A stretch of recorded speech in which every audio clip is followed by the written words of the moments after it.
What's going on, everybody? Coming at you with a little Block 6 Week 2 Upper Body 1. So, short story on yesterday with my lower body 1 day. I filmed the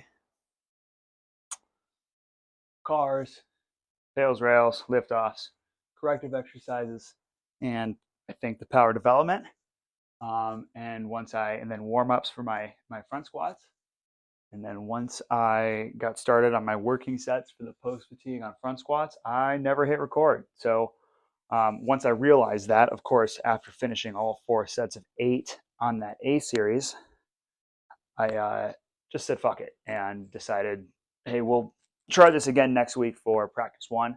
So I'll still probably use some of those videos, but I'm not going to post them on YouTube. I won't get the whole session up on YouTube until next week for my lower body 1. So that one will be week 3. And then we'll follow up the very next week with week 4. And it really just, I posted a couple times on the struggles of trying to create content or be a content creator, be an influencer. It was definitely something that I was not prepared for how challenging some of this stuff is, from the simple things, right? From making sure that we click record, from making sure that the microphone is charged, making sure your phone is charged, managing your phone memory and your iPhone storage. Those are like the really, I think, simple things that you just don't even think about when you decide to go on an endeavor like this. And then there's the even more complicated things like that I'm sure I'm butchering all of the time with shot composition and the quality of film that I'm uploading, stuff like that I haven't even tried to touch the surface on yet because I know just how far behind I am with the little things. So shout out to anybody who is creating content and doing a good job with it, especially if they are like me, just by themselves, one person, one phone, one microphone, trying to do it all without a team of some kind. And anybody who is also starting out like me and getting frustrated, just, try to keep doing it. I mean, that's the only way you're going to get better at it is if you keep practicing. And at the end of the day, how many people are really watching your videos at this point anyway? So at some point, hopefully, when you've got 1 million subscribers or 1 million followers and your videos are all trending on Instagram Reels, then you can look back on these videos and laugh at how bad they were. But right now, it's just about consistency. It's about practicing a little bit and just trying to get better with your craft. So today we got a little upper body 2. That's going to be post fatigue with some pull-ups. We got pull-ups and we got a deficit barbell bent over row. If I remember from week 1, this one was really hard. So with the whole idea with a post fatigue protocol, right, is to try and elongate the set, elongate the time under tension. And when we think about progression from week to week, I've talked about this in the past where we want to try to get heavier each week, meaning we start off at a light to moderately light weight and we progress to something that's really heavy by the end of the block. Usually for me, that's the end of a 4-week training block. With something like pull-ups, especially with a accumulation protocol, it gets really challenging to add weight each week. So I kind of went into today knowing that I'm probably going to stay body weight on my pull-ups. I think I even have to double check in bridge, but I think I probably did 6 reps last week instead of 8. So I did 4 sets of 6. Today I'm probably going to do 4 sets of 7. But with the intent of adding a rep each week and maybe even making my main source of progression the bent over rows. The problem is when you make the main source of progression that A2, that post fatigue exercise, it's really going to exponentially affect each subsequent set of the main movement in that post fatigue protocol. So in this case, the pull-ups, right? If I go up and wait on my bent over row, my pull-ups are going to get much, much worse on each consecutive set. So we'll kind of see how things go today. Like I said, I think I'm going to add a rep to each set. So I'll probably keep the weight on the bent over row pretty much the same. And I'm in a deficit position on that bent over row. I think it's close to Deadstop as well. So pulling from the ground, really looking for a big stretch at the bottom. But the other thing is I chose to use a barbell here as opposed to kettlebells or dumbbells. Um, anytime you use a barbell, it becomes a high threshold movement. The ability to load that bar is just more than it would be with kettlebells or dumbbells, which makes it that much more taxing and that much hard to progress week to week. So it may not have been a great exercise selection on my part, but we're rolling with it. So one thing I want to go over on my practice one, or my lower body one that I did yesterday that I screwed the filming up on, is like week one even I swapped out some exercises. So I'm excited to talk about that, but not having that fear of changing the program if you think something's not working well, or if something could work better. Maybe you have the idea in the middle of the workout or in the middle of the training block, and being able to switch and pivot like that, I think can be really important. But in this case, I decided for my situation with my equipment, my space, as well as just challenging myself, I'm going to stick with the deficit dead stop bent over row. All right, let's get into some mobility work.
6, 5, 4, 3, 2, 1, 2, 3, 2, 7, 4, 3, 2, 1,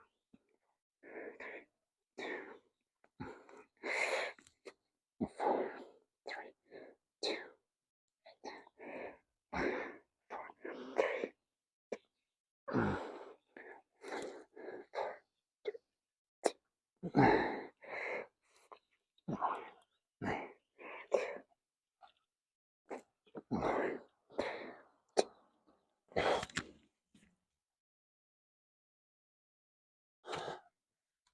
So pails and rails there with a passive range lift off, trying to take that arm in an internally rotated position, keep the elbow down, and lift the wrist off the ground. I think last week I had going for my pails and rails in this stretch position, which is a pretty extreme position, right? There's no way I could keep my elbow down and try to pull my wrist off my back.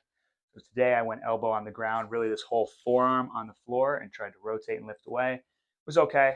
What I would regress that to make it easier is putting a foam pad underneath that elbow, so lifting the elbow up, and that way I can lift the wrist a little bit more off the ground. Typically, the more we can lift, easier it's going to be.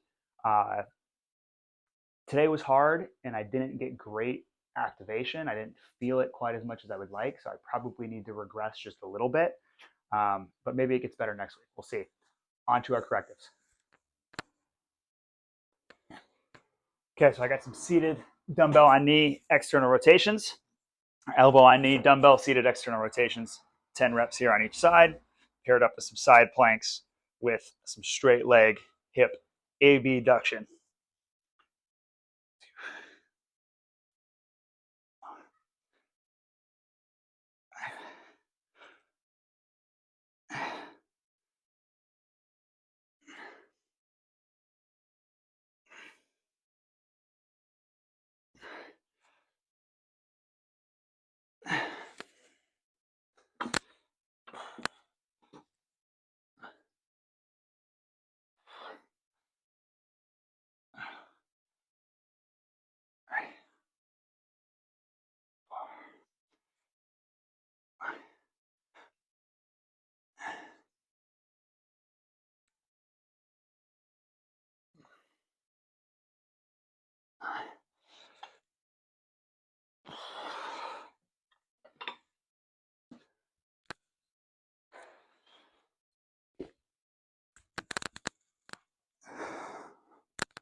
Two sets.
So a little bit of progression on those side planks.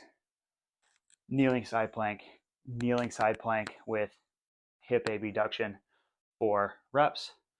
Kneeling side plank with abduction with a mini band for reps. Probably get a then kneeling side plank with hip abduction for time. The reps are easier than doing it for time because you get a little break in between reps. And then we go to a longer lever, hip lift, add band, add time. And then once we go to the full-on lateral pillar bridge or side plank, do that for 20 seconds. Then we add lifts, then we add resistance, then we add the hold.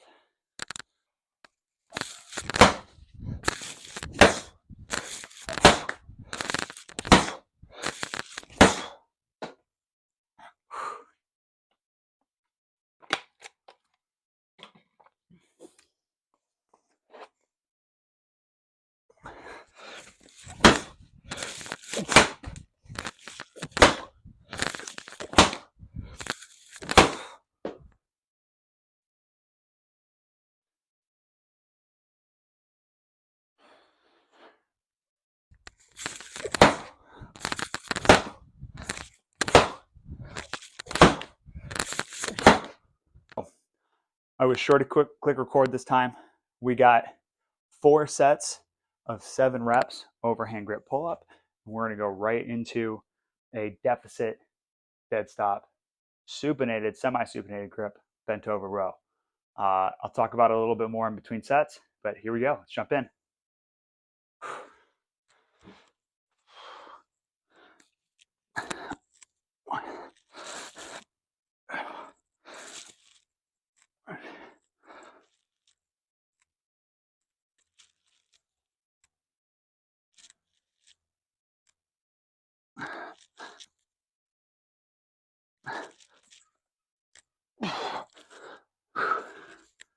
Right into it.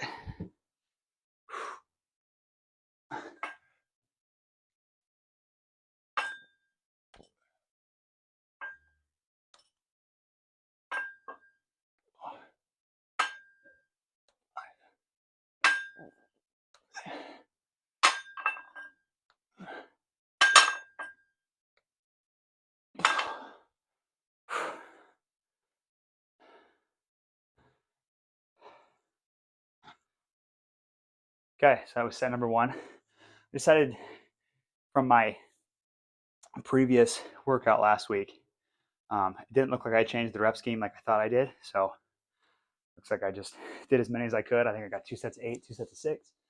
I decided to just go ahead and hit 8 here and see how it goes, at least in the first set. First set felt good. May as well send it. Bent over row felt easier than I remember it being last week. So the number 1, so I apologize for shot composition and camera angles here. One thing I decided when I started to shoot content was I didn't want the creating of content to get in the way of the quality of my workouts. And so the whole point of this post-fatigue protocol is not taking rest in between A1 and A2. So small space, not a whole lot of good ways to set up with my current camera angle so you get optimal view of both exercises. You guys are just gonna have to live with it. Secondly, on this bent over dead stop deficit barbell row, so I've got 25s on each side for 95 pounds total. I want to be pulling off the floor each time. I don't mind a little bit of lumbar flexion here as long as I'm keeping the spine stable and I'm not popping my torso up as I row. And the reason I like deficit is I want to really emphasize that stretch at the bottom position as, again, a continuation from the pull-ups to the deficit dead stop row. So with the smaller 25s on there, I'm only standing on top of 1 block. If I ever got up to 135 pounds and had the 45s on there, or if I had bumper plates, I'd probably be pulling off of 2 blocks instead. This just felt like the right height for me here, okay? So post-fatigue protocol, set 2 is always exponentially harder than set 1. Let's jump in.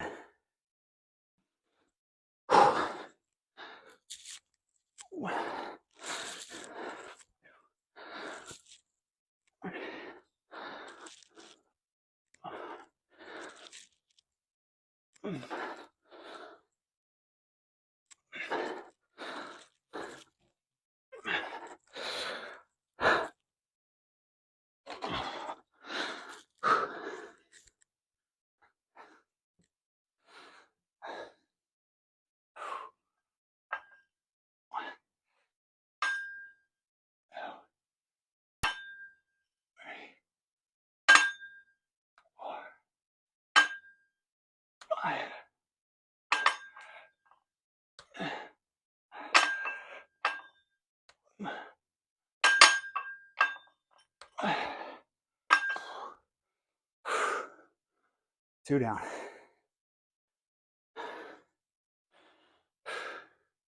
And I did not increase the weight on the deficit deadstop row. I kept that the same as last week, at least until I get 4 sets of 8 on the pull-ups. I don't want to progress in anything.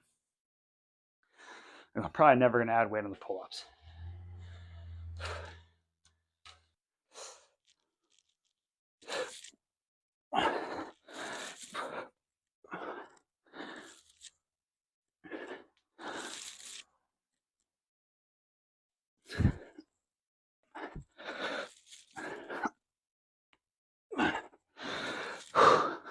There was 6. Dropping like flies.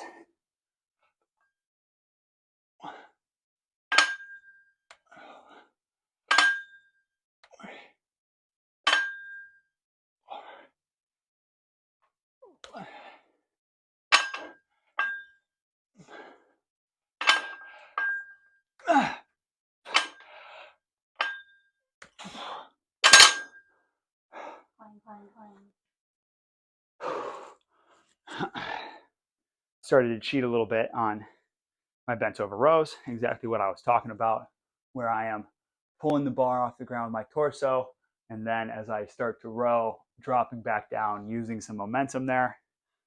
Don't love that. I also dropped down to 6 reps on the pull-ups. I'm giving myself a little bit extra rest here in between sets. Try to clean that stuff up on the last one here. But again, as to be expected with post-fatigue, exponentially each set gets more challenging. So it's important that, especially on maybe not so much pull-up and bent over row, but on movements like squat and deadlift, we really emphasize that first set not feeling hard, because I can promise that the second, third, and fourth sets are going to be exponentially more challenging. All right, last set. Here we go.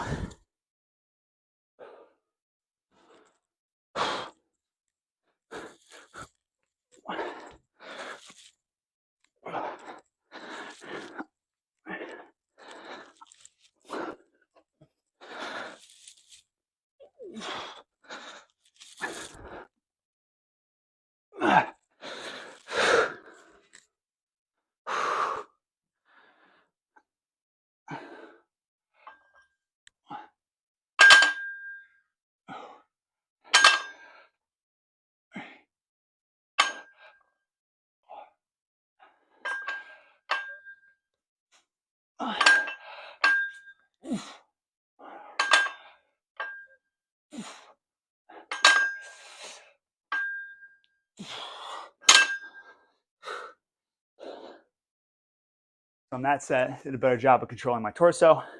Didn't pop up, but now I'm not getting that full range at the very, very top. If I had to cheat it somewhere, I'd probably say that very top range of motion isn't as important as, say, going all the way down in a controlled eccentric. But you want to maintain the quality of a repetition, and having set start and stop points on that repetition helps maintain a certain level of quality. So I know I didn't achieve what I set out to. So it's okay. We'll get better next week. Be serious. Okay, so be serious. I got a close grip 1 1/4 cambered bar bench. 8 reps all the way down, 1/4 of the way up, all the way down, all the way back up. 8 reps paired up with a upper back dumbbell row, 3-point stance. 10 reps each arm on that one. 3 sets.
So difference between an upper back row and a regular row is keeping that elbow in tight on a regular row, trying to pull a little bit more with that lat. Upper back row, I'm thinking elbow out wide.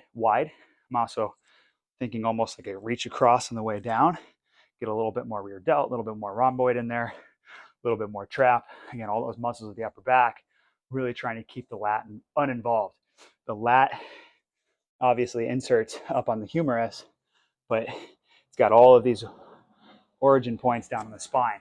And so if we are pulling, from that pull-up position up here down, or from the floor up, and we're thinking almost now a arcing trajectory from underneath the shoulder to that hip pocket in a dumbbell row or a bent over row, it gets a lot more lat activation. Where if I'm going more of a frontal plane, pulling that elbow out and across, hopefully get a lot more muscles of that upper back.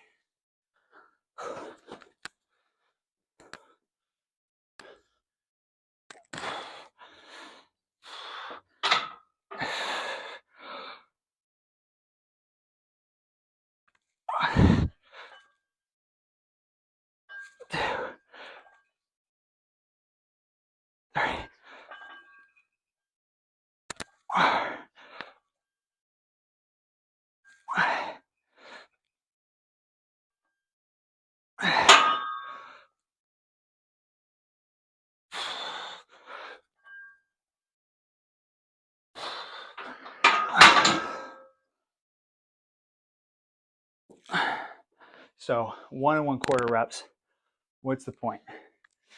Just like everything else, point is more time under tension, and especially in that lengthened position. So you'll see this with upper body pushes.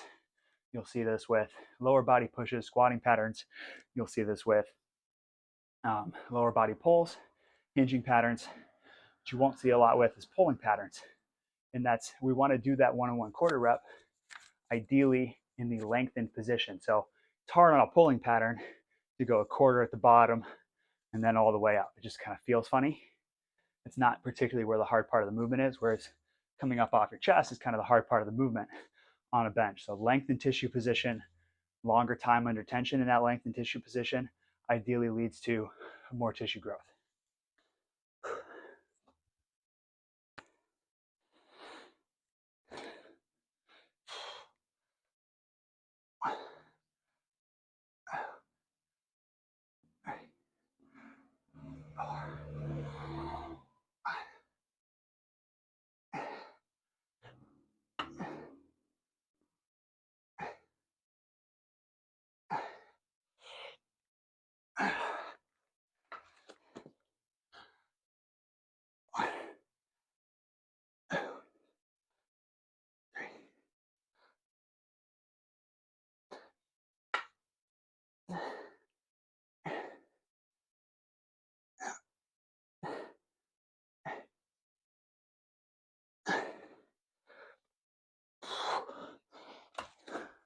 Okay, last set.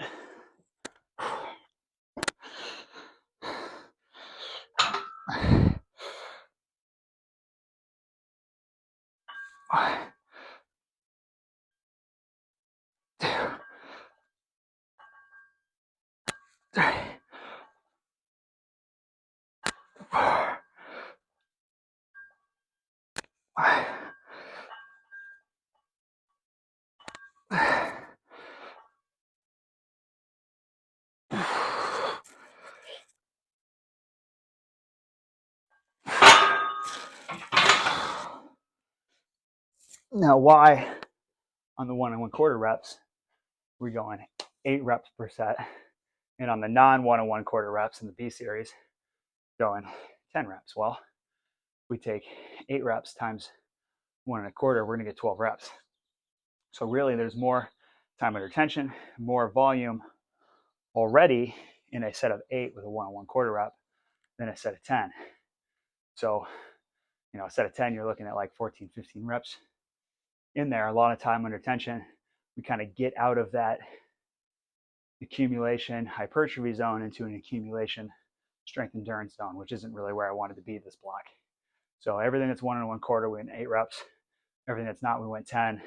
Outside of the A series where we have that extra set of post fatigue in there, 4 sets of 8. So kept the volume a little bit lower there.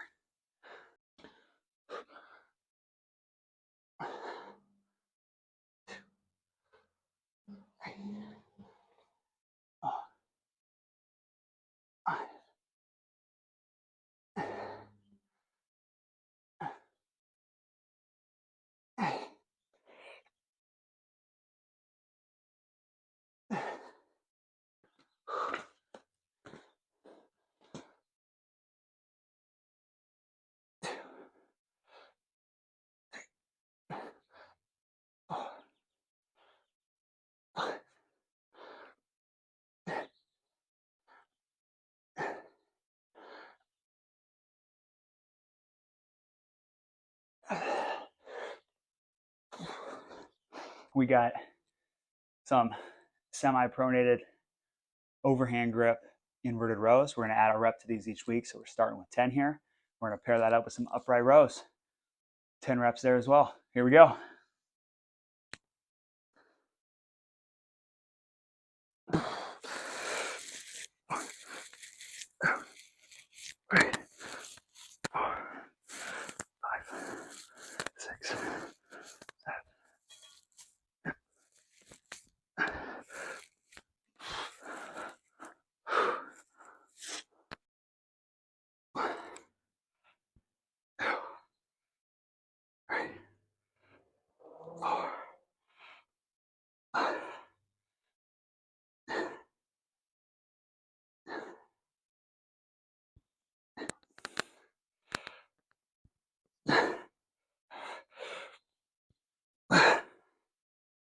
Ooh, that was a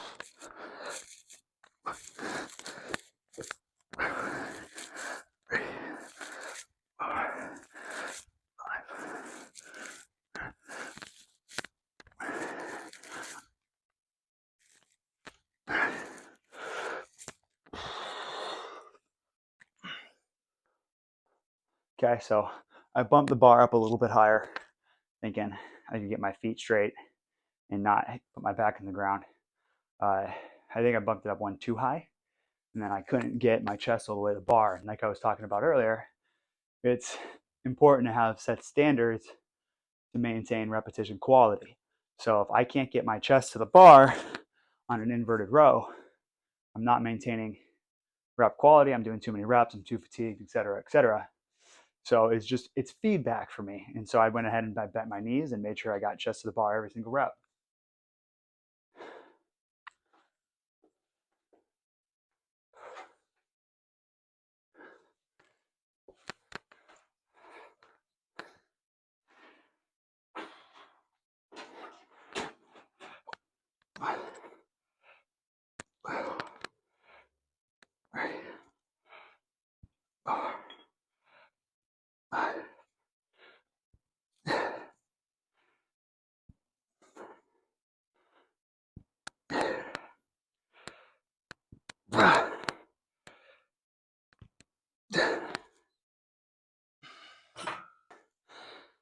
Last set here. Just I gotta go in and eat and shower and go to work. So here we go. Getting through the C series.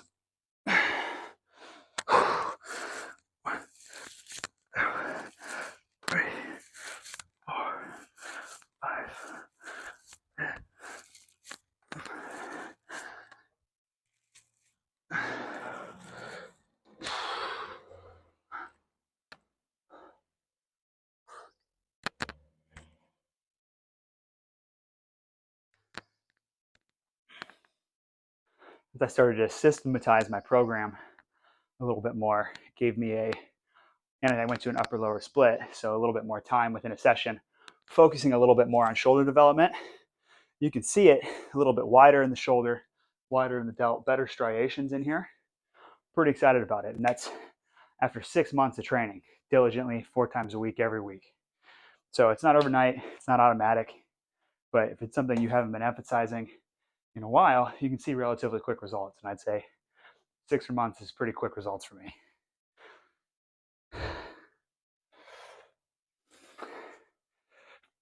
One, two, 3, 4, 5.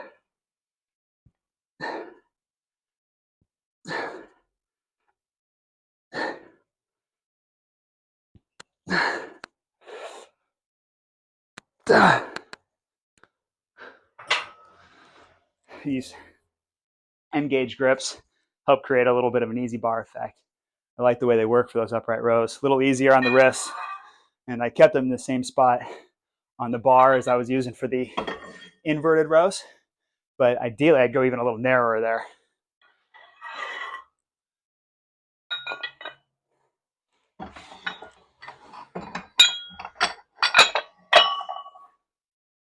All right, we're going to finish up here with a little bit of breath work. 3 minutes inverted breathing. Go back upstairs, eat, shower, go to work for the evening.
Okay, that's upper body 1. We'll be back lower body 2 on Thursday. I got a trail run plan tomorrow. So we'll see how I'm feeling. Catch you guys next time.